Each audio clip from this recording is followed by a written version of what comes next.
Idaho Matters podcast is brought to you by St. Luke's On-Demand Virtual Care, which allows patients to see a provider from their home using a computer or smartphone with on-demand care for common ailments such as a cough, sore throat, or a sinus issue. More information at stlukesonline.org. Local news, fire alerts, music that brings us together. Boise State Public Radio is not optional, it's essential. But after the Senate cut off federal support, we are facing a serious funding shortfall. Your gift today helps keep this free local service on the air for everyone in every corner of Idaho. You can go to boisestatepublicradio.org and donate now. From the studios of Boise State Public Radio News, I'm Samantha Wright, filling in for Gemma Gaudette. It's Idaho Matters. Did you know Idaho is home to the largest collection of falconry materials in the world? And for more than 30 years, the Archives of Falconry has been gathering artifacts, books, and art in an effort to preserve the history of falconers and their birds.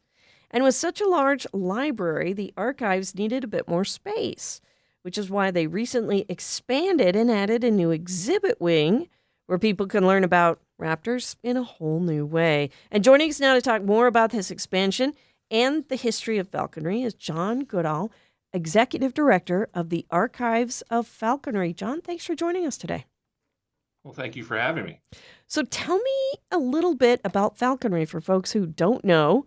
What is it, and how long has it been around? Yeah, well, falconry is an ancient hunting art form that dates back at least 2 millennia, and some evidence indicates much older than that. But it's really the art and practice of using a trained raptor to hunt wild quarry in its natural setting and natural habitat. So it's a sort of you could say a small game hunting method that dates back millennia that allows really an unusual relationship with a raptor based on trust to, I guess you could say, a mutually beneficial hunting partnership to hunt things like grouse or ducks or quail, pheasants, rabbits. And over millennia, of course, it became, in a way, you could say, threatened by modern industrial age, by the firearm and other advanced hunting tools, but it certainly was found throughout the Eurasian continent by, say, 1200 AD. Falconry was really practiced from Western Europe to the Far East and from Scandinavia down to, of course, the Middle East and North Africa. So it has a lot of ancient roots across the Old World. How did the Archives of Falconry get started? How did this begin? Well, that's a great question. It's really an unusual story and a great story. As you may know, the Peregrine Fund, which is the preeminent raptor conservation organization in the world, started with basically the awareness that the peregrine falcon was declining in North America and Western Europe and Great Britain. And although the cause of that decline was not immediately obvious, falconers were in the lead of monitoring and understanding that peregrines that they knew and their nesting sites that they were familiar with were disappearing. And so a group of falconers and raptor and essentially biologists in the middle part of the century in the 1960s really got together to assess this question of what's going on with the peregrine falcon, and a large part of that scientific effort, which led with the Peregrine Fund's founding by Tom Cade and 3 other falconers in 1970, really led to this incredible success story of recovering the peregrine falcon throughout the North American continent. And a large part of their success was due to their background in falconry. They had an advanced understanding of raptors through falconry, and they modified many of these ancient falconry techniques, such as hacking, to recover the species. And really what they also found was that birds that tended to be flown in falconry were more likely to breed in captivity, and the progeny of those birds were, of course, released back into the wild. And many people can learn about that story on the Peregrine Fund's website.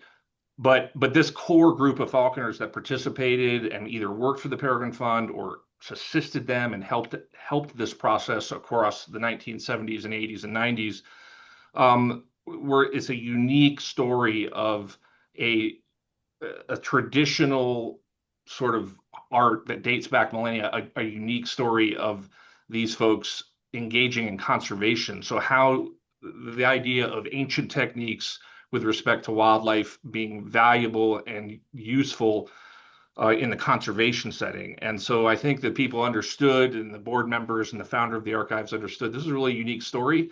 And if we preserve this information, and we should really preserve this for as a perfect example of how non-scientists, citizen scientists can really benefit conservation and the connection of falconry to the conservation of raptors. So in 1986, they founded the Archives of Falconry, and it was really the first of its kind in the world to preserve not only the story of falconry emerging in the New World, but this connection to the conservation of peregrines and other raptors.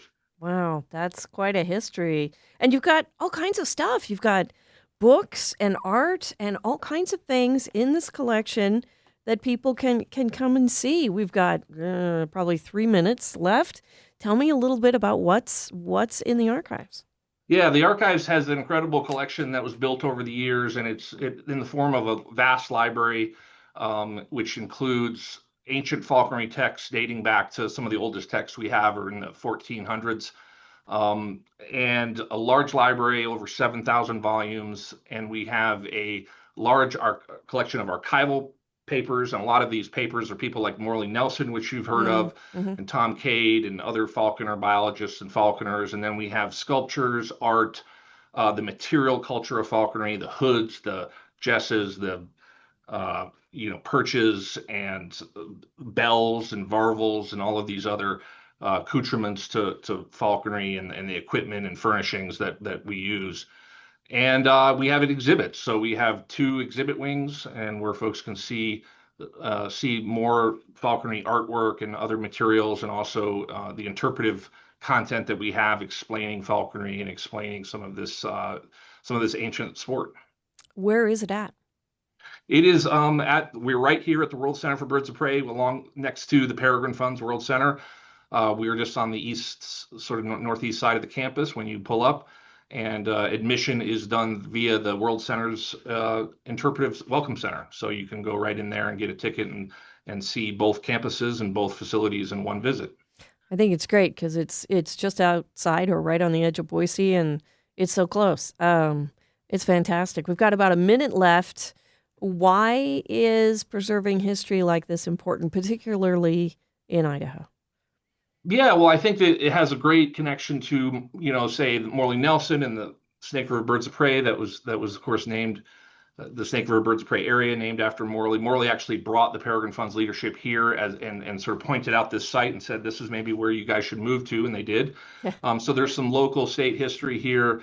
There's also this, as I mentioned earlier, this really unique connection between traditional knowledge, the traditional, what you could call ecological knowledge or about falconry, and how that lends itself to conserving and protecting raptors in the modern era. It also, it's really an interesting story of humans' connection to nature on a deeper level.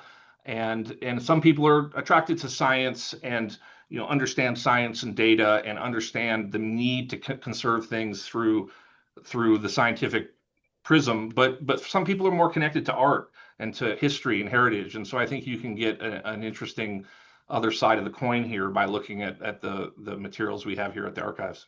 This has been fascinating. We've been speaking with John Goodall, Executive Director of the Archives of Falconry, about the history of falconry as well as the archive's recent expansion. John, thanks. And everybody go out and check it out. It's great. Thank you. And that'll do it for this episode of Idaho Matters. Thanks so much for listening. And just a reminder, you can find all of our episodes wherever you get your podcasts. These days, there's so much news, it can be hard to keep up with what it all means for you, your family, and your community. The Consider This podcast from NPR features our award-winning journalism. 6 days a week, we bring you a deep dive on a news story and provide the context and analysis that helps you make sense of the news. We get behind the headlines. We get to the truth. Listen to the Consider This podcast from NPR.